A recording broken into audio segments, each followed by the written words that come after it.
오늘 말씀은 베드로와 요한이 안진뱅이를 고친 그 사건 이후의 연장선 가운데 이제는 아예 사내들인 공의회 앞에 서서 재판을 받는 모습으로 오늘 말씀이 시작이 됩니다.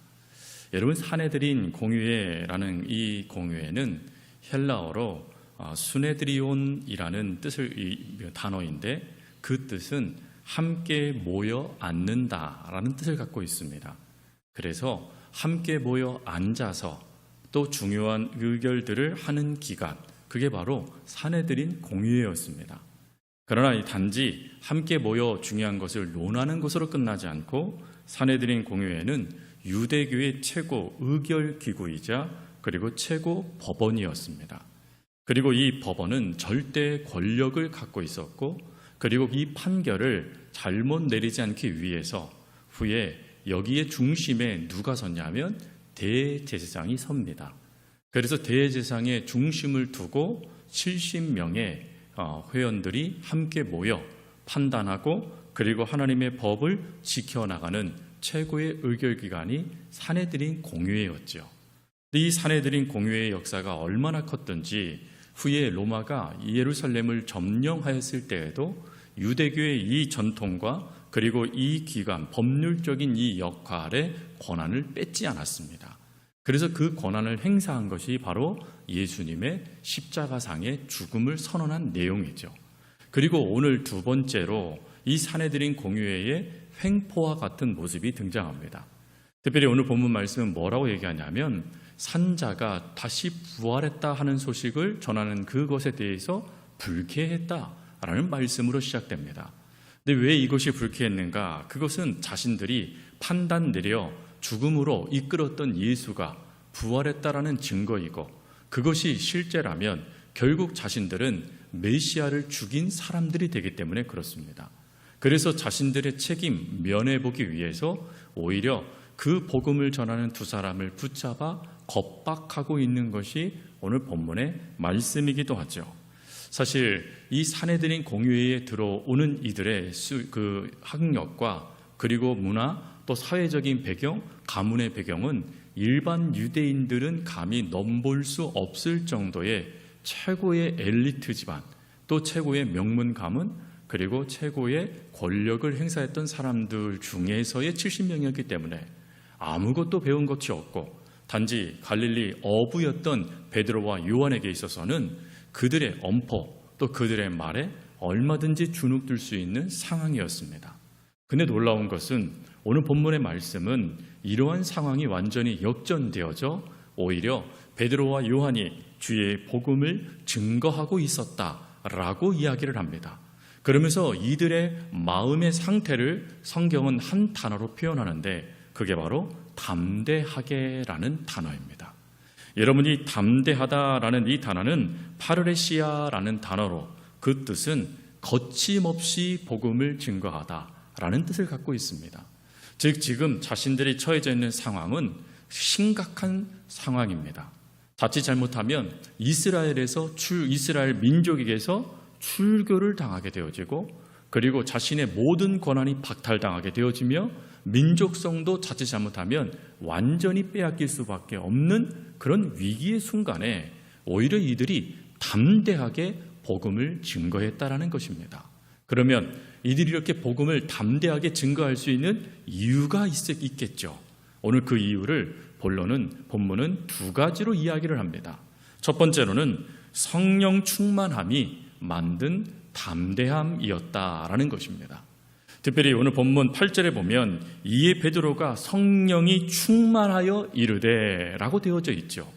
여러분, 여기에서 이 성령의 충만라는 이 단어가 바로 이 심판 때 지금 이 사내들인 공회에 있는 베드로가 담대하게 복음을 증거할 수 있는 결정적인 키입니다.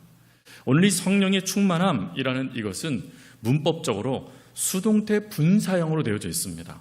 수동태 분사형으로 되어져 있다는 것은 뭘 의미하는 겁니까? 내가 성령에 충만해진 게 아니라는 겁니다. 이것은 나의 의지와 상관없이 누군가에 의하여 성령의 충만함을 입는 것을 말하는 겁니다. 그래서 신학자들은 이 성령의 충만함이라는 이 부분을 이렇게 해석을 합니다. 성령께서 즉시 베드로의 삶에 역사하시며 그 은혜를 채우시는 사건. 즉 지금 베드로가 그 앞에 잡혀져 있을 때 성령의 역사가 아직 발동되지 않을 때였다는 걸 전제합니다. 근데 그럴 때 누구의 이름으로 네가 이렇게 해? 라고 하며 베드로와 요한을 겁박하는 그때에 성령이 갑작스럽게 베드로의 삶 속에 들어오셔서 그의 입술을 주장하기 시작했다는 것입니다. 그래서 성령님께서 증언하신 사건이라고 오늘 본문은 또 이야기합니다. 그러면서 이렇게 증언하게 될 때 하나님의 성령의 역사가 그들 가운데 충만하게 채워지게 되어지니까 성령의 4가지 특징 중에 하나의 특징이 발동됩니다. 그 특징이 뭡니까? 담대하게 증언하는 것. 이 역사가 발생되어져요. 그래서 이 역사를 오늘 본문은 담대히라고 말을 하는 것입니다. 여러분, 이 담대히라는 것을 조금 쉽게 얘기하려면 이런 것입니다. 여러분, 어린 아이를 키우다 보면 아이들이요 아주 작은 거에도 쉽게 놀래잖아요. 그런데 이 아이들이 언제 덜 놀랍니까? 어디에 있을 때요? 엄마, 아빠 품에 있을 때지 않습니까? 지금 그걸 말하는 거예요. 성령이 베드로의 삶에 강하게 역사하셨다, 성령님이 채워주셨다라는 의미는 성령님께서 베드로를 끌어안으시면서 베드로에게 할 말을 넣어주셨다라는 의미가 됩니다. 그러니 성령님께서 베드로의 삶 가운데 강하게 역사하시며 그를 끌어안아 주셨으니까 더 이상 두려워할 이유가 없게 됐다는 것을 말하는 것입니다. 여러분, 이러한 은혜가 우리 삶에는 또 얼마나 필요합니까? 사실 우리의 삶에도요, 바로 이 사내들인 공유와 같은 우리를 겁박하면서 우리를 무너뜨리는 사람들이 얼마나 많습니까? 우리 주변의 수많은 이들은 마치 양의 탈을 쓴 이리처럼 끊임없이 우리를 물었고 우리를 삼키며 우리를 무너뜨리는 데 초점을 맞춘 사람들이 우리 주변에 가득해요. 즉 사내들인 공유회처럼 겁박하여 하나님을 놓치게 만들게 사람들이 너무 많다라는 것입니다. 그런데 그럴 때 바로 예수님께서 성령님을 통하여 베드로에게 할 말을 넣어주시고 그의 마음을 단단히 붙잡아 주셔서 흔들리지 않고 두렵지 않고 담대하게 주의 복음을 전할 수 있도록 도와주셨듯이 우리들에게도 하나님께서는 그렇게 해주신다라는 것입니다. 그리고 여기서 우리가 아까 조금 전에 성령 충만의 4가지 중에 하나님께서 먼저 베드로에게 한 가지를 허락하셨다고 말씀드렸지 않습니까? 사도행전 전체를 보게 되어지면 성령 충만의 4가지의 중요한 의미들이 등장을 합니다. 그 첫 번째 의미가 뭐냐면 바로 조금 전처럼 말하게 하셨다, 즉 증언케 하신다라는 것입니다. 여러분, 주의 복음을 증거할 때 꼭 필요한 말을 전할 때가 있어요. 어떤 말을 해야 될까 고민될 때도 있고, 그리고 어떤 말을 해야 저 영혼이 하나님께로 돌아오게 될까 고민하며 하나님께 기도할 때가 있지 않습니까? 근데 그때 성령님께서 정확하게 해야 할 말을 넣어주셔서 그 말을 하게 해주시는 것, 이게 성령 충만의 첫 번째 의미라는 거예요. 그래서 성령에 충만하신 분들은 말 한마디로 복음의 역사가 이루어집니다. 성령 충만하다라는 것을 여러분들이 점검해 보려면 내 말을 누군가가 들었을 때 기분 나빠하느냐, 아니면 내 말을 누군가가 들었을 때 하나님을 기억하면서 찬양하게 만드느냐, 요 2가지만 한번 점검해 보시면 내가 지금 내 삶, 내 나를 의지해서 말하고 있구나, 성령님께서 나에게 꼭 필요한 말씀을 넣어주셨구나 하는 것을 알 수 있어요. 그러니까 성령님께서 이렇게 역사하시고, 두 번째로는 능력과 권능입니다. 여러분, 성령 충만의 역사가 오늘 본문 말씀에 사실 이 역사의 심판 때까지 서게 되는 가장 결정적인 이유는 성령의 치유하심이었습니다. 즉 안진뱅이를 성령님께서 고치셨잖아요. 베드로와 요한이, 그가 분명하게 그들 눈에는 베드로와 요한이 고친 것처럼 보이지만 베드로와 요한이 끊임없이 한 말은 무엇입니까? 우리가 한 게 아니라 예수님이 하신 것, 우리가 역사한 게 아니라 성령님께서 하신 것이라고 하면서 끊임없이 하나님을 드러내고 있지 않습니까? 즉 성령에 충만하게 되어지면 하나님은 복음의 역사, 복음의 확장을 위하여 치유, 때로는 권능, 능력들을 더하셔서 하나님을 드러내 주신다라는 것입니다. 이 중요한 말입니다.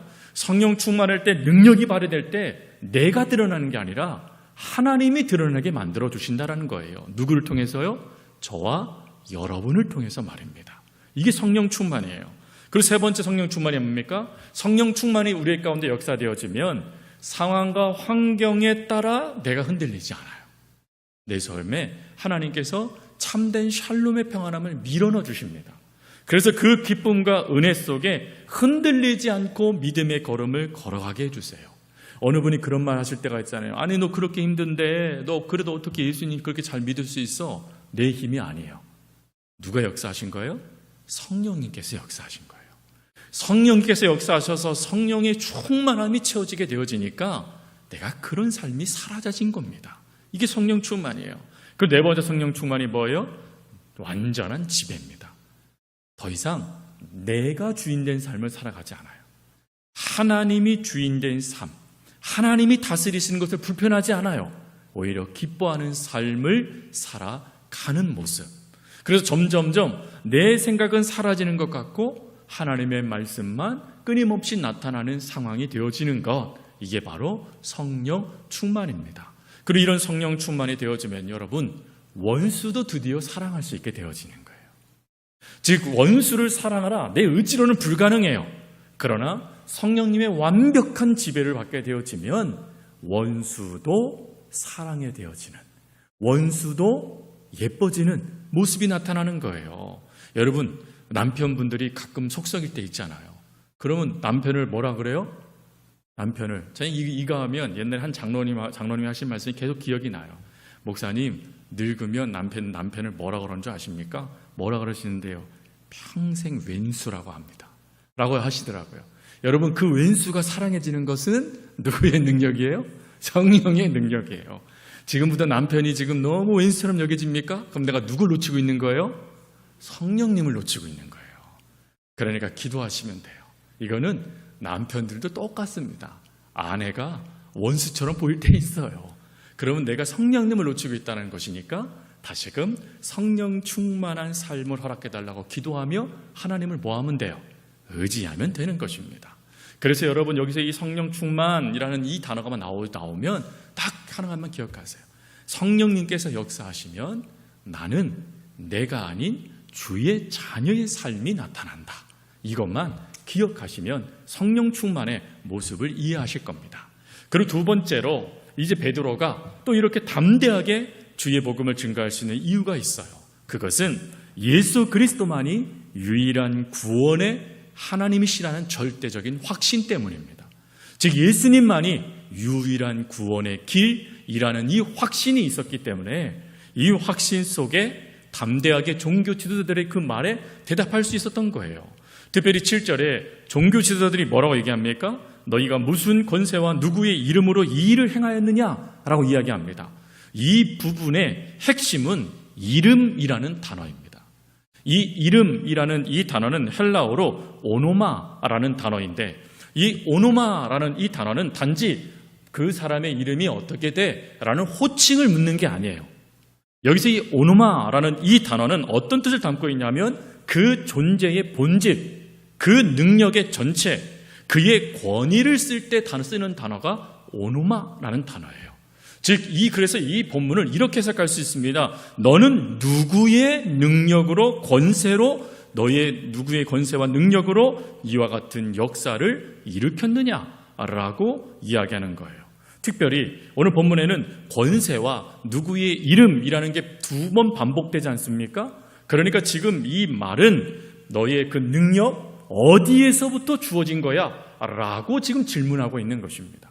그럼 여러분, 이 질문에 베드로가 그렇게 대답한 거예요. 이 질문에 10절에 너희가 십자가에 못 박고 하나님이 죽은 자고 살리신 나사렛 예수 그리스도의 이름으로 이 사람을 건강하게 하게 되어. 즉 예수 그리스도의 능력으로, 예수 그리스도의 권세로 이 역사가 이루어진 거야. 여러분, 성령 충만하면 누구를 드러낸다고 말씀드렸죠? 하나님을 드러낸다고 말씀드렸잖아요. 성령에 충만하니까 이때 베드로와 요한이 철저하게 그 역사를 가운데 누구를 드러내고 있냐면 하나님을 드러내고 있는 거예요. 누구의 권세? 누구의 능력? 그건 내 능력, 내 권세가 아니라 예수 그리스도의 능력이야. 근데 그 예수님을 너희가 죽였어.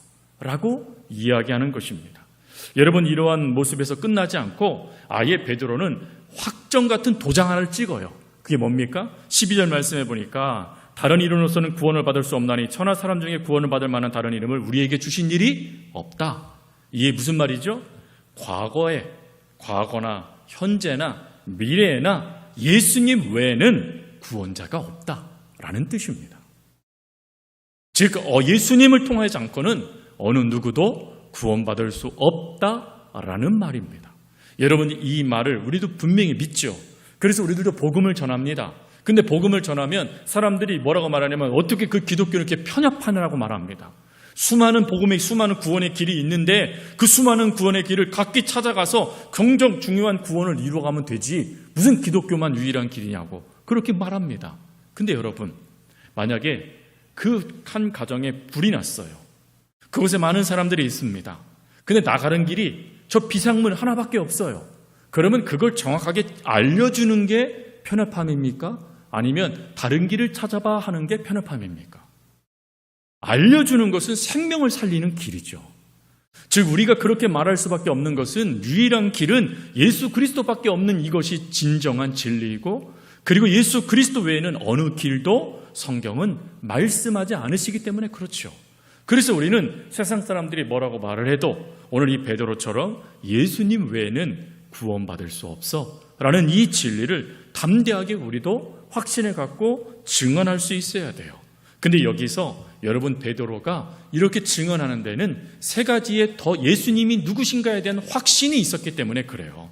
그 확신 중에 첫 번째가, 여러분, 베드로가 마태복음 16장 16절에 뭐라고 고백했죠? 주는 그리스도시요 살아계신 하나님의 아들이십니다 라고 고백했잖아요. 여러분, 이 고백은 어떤 의미를 담고 있는 겁니까? 예수님은 창조주 하나님이십니다 라는 의미를 담고 있는 거예요. 즉 예수님은 하나님이십니다 라는 이 의미를 베드로가 믿음으로 고백했다라는 것을 말하는 겁니다. 그리고 실제로 이 고백 그대로 그가 후에 예수님의 부활 사건을 경험한 다음에 예수님의 이 부활의 증인, 예수님은 하나님이십니다 라는 이 고백을 베드로의 설교마다 그는 증언을 합니다. 즉 예수님이 누구시냐, 그 권능과 능력은 도대체 어디서 기인됐느냐, 그것은 예수님은 하나님이시기 때문에 그 능력이 있으신 것이다, 하나님이시기 때문에 권세가 있으신 것이다 라고 그 말하는 그 확신이 베드로에게 있었다라는 거예요. 그리고 두 번째 확신은 무엇이냐면 예수님만이 죄가 없으신 분이시다라는 확신이 있었다라는 겁니다. 이게 왜 중요하냐면 구약을 믿고 있었던 유대인들에게 있어서 죄의 문제를 해결할 이는 피 흘림, 흠없는 양이 온전한 죄의 용서를 이룰 수 있다라고 믿었습니다. 즉 죄인이 구원해내는 게 아니라 죄가 없으신 이가 우리를 구원해낼 수 있다라는 거예요. 근데 이 땅의 모든 사람은 다 죄인이 맞습니다. 그러므로 이 베드로의 이 확신은 뭐죠? 예수님은 성령님을 통하여 이 땅에 오신 분이시라는 걸 자기가 믿는다는 걸 말하는 겁니다. 즉 죄가 없다, 있다 이 문제가 아니라 예수님의 본질이 뭐냐? 예수님의 본질은 하나님이신데 그 하나님이 죄 많은 우리에게 오신 것을 나는 믿고 있다라는 것을 이야기하는 거예요. 그리고 여기에서부터 구원이 시작되는 겁니다. 죄인들을 위해서 죄 없으신 분이 우리를 위해 오신 것, 이 놀라운 것을 사도 바울이 그래서 로마서와 갈라디아서에서 예수님과 우리의 상황을 비교하면서 예수님만이 진정한 구세주인 것을 증언한 것입니다. 그리고 마지막 세 번째가 예수님은 부활하셨기 때문입니다. 여러분, 베드로는 부활하신 예수님을 만났죠. 심지어 그 예수님이 베드로가 예수님을 배반한 사건 때문에 예수님을 향하여 온전한 믿음을 보이지 못했어요. 그러자 그의 믿음을 회복시켜 주시고 다시금 제자로서 사명을 맡겨주시기 위해서 갈릴리 바닷가까지 찾아오셨지 않습니까? 부활하신 주님을 경험한 그 사건을 통하여서 베드로에게 있어서 예수님을 믿는다는 것은 종교가 아니라 이것은 믿음이라는 것을 분명하게 알게 됐다는 것입니다. 그래서 예수님의 부활하심을 분명히 믿고 있었고 또 경험했기 때문에 그 역사 속에 예수님이 누구신지에 대한 확신을 가지고 담대하게 다른 이로서는 구원을 얻을 수 없습니다 라고 증언했다라는 것입니다.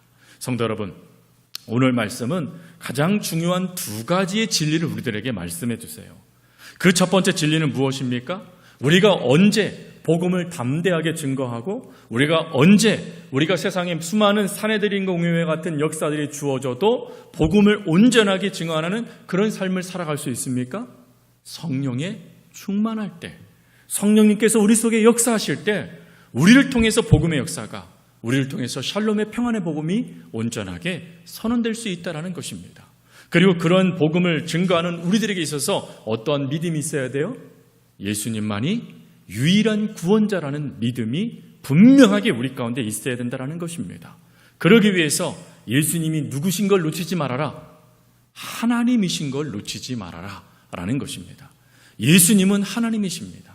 하나님이 우리 인간의 죄를 용서하시기 위해서 죄 많은 이 땅에 오신 것이고, 그리고 이 죄 많은 우리들을 구원하시기 위해서 죽으시고 그리고 다시금 부활하셔서 모든 산자의 첫 열매가 되어주신 것입니다.